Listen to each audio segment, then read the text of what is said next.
Goldstein on Gelt listeners, I'd like to introduce to you Professor Nigel Dodd from the London School of Economics, who just came out with a new book called The Social Life of Money. Now, a discussion of my social life could probably be written on one of those little yellow stickies that you put on your computer screen. But, Professor, you speak about the social life of money for over 400 pages. What's there to talk about? That's a lovely question to start with. Thank you for that. Well, there's a huge amount to talk about. Money is, for a start, it's been with us for an awfully long time. But also it's everywhere, and it's all around us, and we use it in so many different ways. And really, crucially, it's changing fast. It's becoming extremely diverse, taking many, many different forms. Everybody, I'm sure, listening to the show has heard of Bitcoin. Mm-hmm. And that's just the tip of an iceberg where there's an explosion of different kinds of money in today's world. And it's really quite astonishing how fast things are moving. And so what I decided to do is write a book which was really a cornucopia of ideas, lots of different ways of thinking about money, because my sense is that we need to revise theory. We need to think much more richly and in a much more varied way about the kind of money that we encounter in order to cope with this new variety. So I think it's an exciting time. So, yeah, 400 pages, I was reining myself back.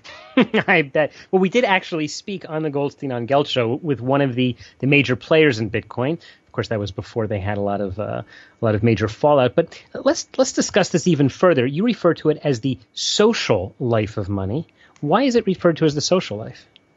Well, I'm really tackling a long-standing misconception about money, which we still have, and actually which Bitcoiners, I like to call them, they still have it.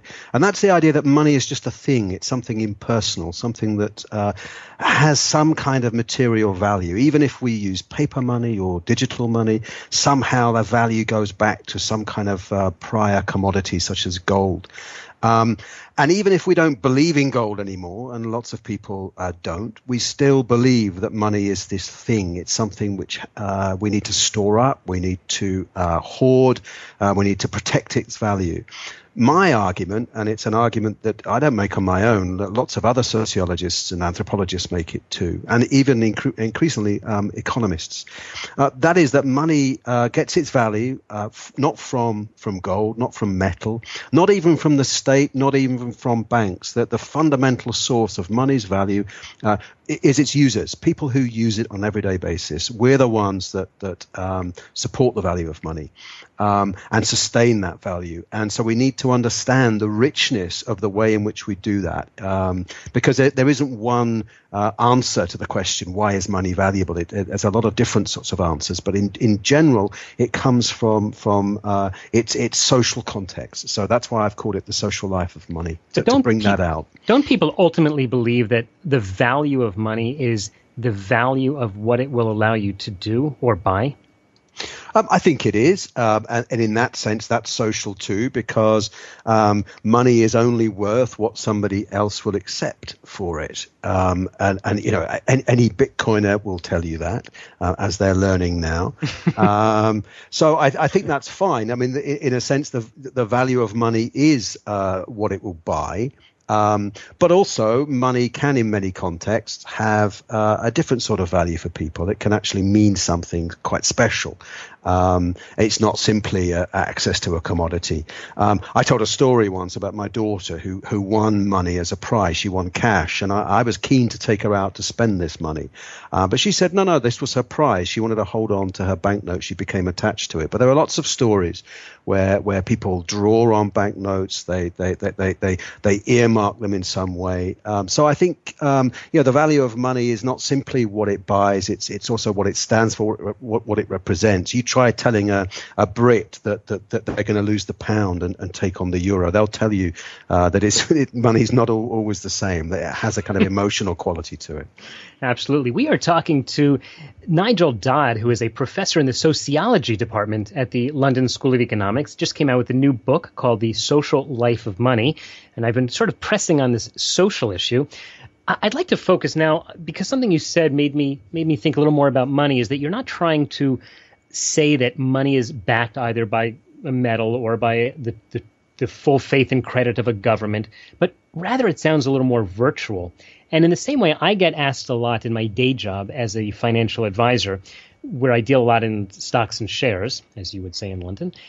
People say, well, what am I really owning? In other words, if I buy 100 shares of Google or Disney, I don't really have any control. I can't go to Disney World and say, this image of Mickey Mouse is mine. It's very, very virtual in the same way that money seems to be very virtual. Are they parallel to one another in today's world? I think they are. In many ways, money is just an asset. It's a claim. It's a claim. I mean, one of my favorite sociologists, a guy called George Simmel, he described money as a claim upon society. And that's exactly what it is, really. It's a claim that I own, which you'll redeem, or somebody will redeem, for a given amount. And of course, if money's working well, no one really thinks about that. Money's one of those things which it stays in the background of what we do, really. But if that goes wrong, of course, we soon realize that it is simply a claim, and it can turn into nothing very, very quickly. So I think there is a very strong parallel. That the difference, really, I guess, with money is that it's a generalized claim. It's universally recognized within a particular social group or society, it's not simply a particular kind of claim on a particular company or a particular asset. It's something which we like to think everybody will accept, and that's one of the interesting things about what's happening with money now, because increasingly we have different sorts of money that aren't generalized. They're not generalized in that sense. In London, we have something called the Brixton pound, which is a currency that was developed in the community of Brixton. And the idea behind it is that you keep value local. So you can buy things in Brixton shops with this pound, but if you then move to the next neighborhood, you can't spend it there. Well, it used to be like that in the United States. Yeah, exactly. I mean, in a sense, what we're doing is going back to the past, of course. The idea of monetary multiplicity that I'm talking about is not really new. It's only for about 100 years we had a kind of monopoly currency system. But that's not the direction that we're going. Quite the opposite. With the creation of the euro, we eliminated many different currencies in order to bring everyone together.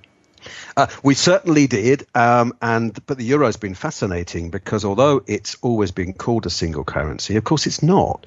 All the coins have different designs on the back. They have a national character. And surveys show that even now, in 2014, many Europeans, when they buy something in the euro, they still add up in their old national currency. That doesn't exist anymore. Absolutely. The Germans still think in the Deutschmark. The French still think in the franc. So this single currency is actually very, very diverse still. And of course, it's diverse in a very real sense. If you're a Cypriot, you're not free to take your euros out of the bank and carry them around in Europe. There's a restriction on moving Cypriot euros around. There's also a restriction on moving Greek euros around, I believe. So it looks like a single currency, but it doesn't really operate like one. So is this a fallacy? In other words, is the euro really just an illusion that people are pretending still exists? Well, I think it always has existed in some form, and I think it as a kind of money, it works very well. It's been a success. I mean, I've never moved around Europe and had any problems using the euro, but of course, it stands for now huge problems that are going on since 2008. So lots of people are predicting that the euro's not going to last all that long. I'm not sure whether that's true, but I think the idea that it's just this single monolithic currency that is the same in every single European country, every country that's a member of the Eurozone. I think that's a fallacy, always has been. But that's a fallacy about money, the idea that money is the same for everybody, the idea that money is one universal form that's anonymous and impersonal. That's a fallacy too. Let's focus on that point a little more, because maybe coming from an American background, I certainly, and not to be ethnocentric, but the U.S. dollar certainly seems to continue to be the major currency of trade in the world. People don't quote the price of gold in euros, and they don't, nor oil. At the end of the day, the major commodities that people are buying are quoted in dollars. And yet there was discussions, and there always are discussions by the doomsayers saying, well, for whatever political agenda they may have, the dollar is on its way out. And soon we're going to be, dealing with, Chinese or European currencies to take over. It doesn't really feel that way to me, though. What's your sense? Well, the dollar hegemony, if I can call it that, won't last forever. Nothing ever does. So I think in the next, within my lifetime, within your lifetime, I think we will see a system probably of if multipolar currencies used worldwide. So the dollar won't completely disappear. I think it still will be used for international trade in many areas of the world. But I think we'll also see prices denominated in euros if it still exists. We'll also see prices denominated in the Chinese currency, and even in gold. But not bitcoins, huh?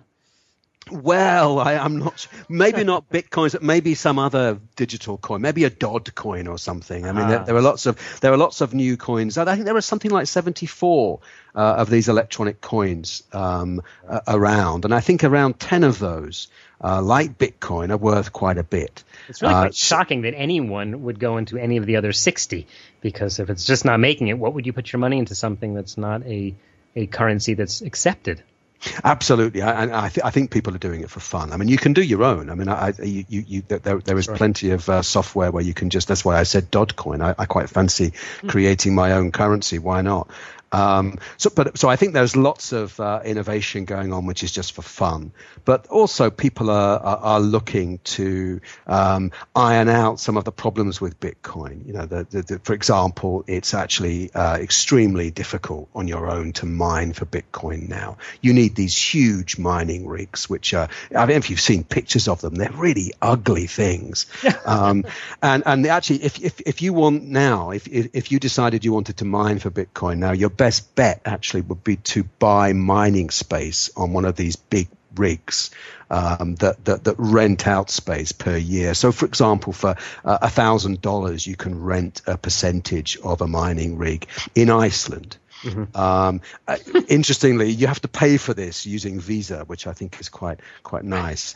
But then you'll get sort of 0.01 of a Bitcoin every now and again. Whereas if you're sitting here with your laptop like I am, and I plugged into the Bitcoin network and started mining, my laptop would blow up before anything happened. Yeah, so there are lots of it's tough, and all the energy costs associated with Bitcoin. I mean, there's a problem there, and so that people are trying to redesign Bitcoin to there's Litecoin, for example, which is meant to be much more kind of democratic.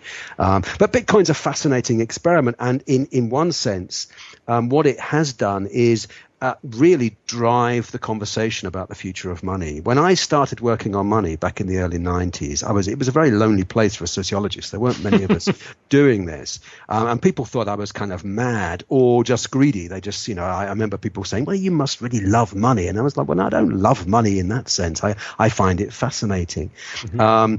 And had I said in 1994, 1995, look, I think that the era of monopoly state currency is coming to an end, and I think it has come to an end, people would have probably said I was completely mad.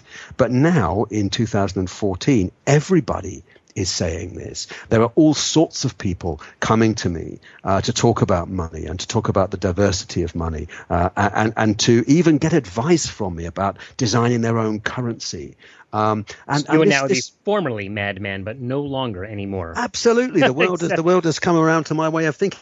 I was talking to a student the other day, and she said, look, money's cool now. You're suddenly cool. And I don't think that'll last long. I hope it doesn't. I don't like to be too cool, but it's fun. And Bitcoin's done that, I think. Bitcoin has led that conversation. People are excited about it. They're talking about it. And I think that's great. Yeah, and there certainly is a lot to talk about. Unfortunately, we are out of time. We've been talking to the richest man in the world when measured in Dodd coins. That would be Professor Nigel Dodd from the London School of Economics. He just came out with a new book called The Social Life of Money. Nigel, in the last few seconds, just tell us, how can people follow you and follow your work? Well, they can follow me on Twitter. I'm at Nigel B. Dodd. They can also come to my website, which is nigeldodd.com. And if they just enter into Google Nigel Dodd LSE or Nigel Dodd Social Life of Money, they'll find other sites like Tumblr and Pinterest, and they'll also find my LSE site. So there are plenty of ways of finding me. Just Google. All right, we will put a link to that at the show notes of today's Goldstein on Gelt show at goldsteinongelt.com. Professor Nigel Dodd, thanks so much for your time. Thank you. You've been listening to the Goldstein on Gelt show with money maven Doug Goldstein. Doug's weekly radio show is heard around the world, but if you miss it, you can download the podcast at www.goldsteinongelt.com. The Goldstein on Gelt show gives you up-to-date financial ideas so you can get on the path to financial freedom.